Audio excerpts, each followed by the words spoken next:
In case you haven't noticed, very slowly but surely, DraftKings and FanDuel are re-entering sports gambling legally, state by state.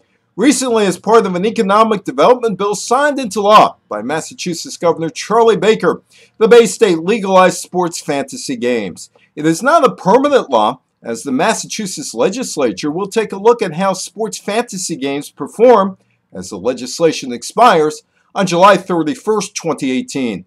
But Baker's action must have pleased New England Patriots owner Robert Kraft, as the NFL team had a marketing agreement with DraftKings. Apparently, the $100,000 Massachusetts lobbyist campaign representing FanDuel and DraftKings paid off. States are now falling into line and getting behind fantasy sports, which is really a form of gambling, masked by the phrase game of skill. New York Governor Andrew Cuomo signed legislation on August 3rd legalizing the fantasy games in that state, and the state will take a cut of the action with an annual $4 million in a stipend going into the state's education fund, which is really a drop in the educational bucket.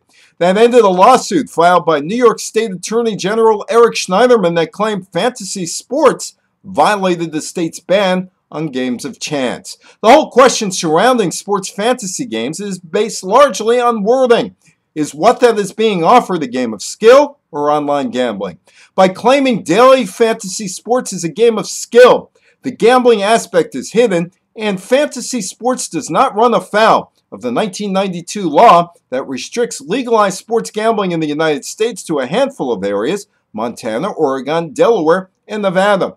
Sports leagues are fine with the games of skill, and there are all sorts of marketing partnerships between teams and companies. Is it gambling? It sure seems that way, but the leagues are getting money from it, so all is good for the leagues. I'm Evan Weiner for the Politics of Sports Business.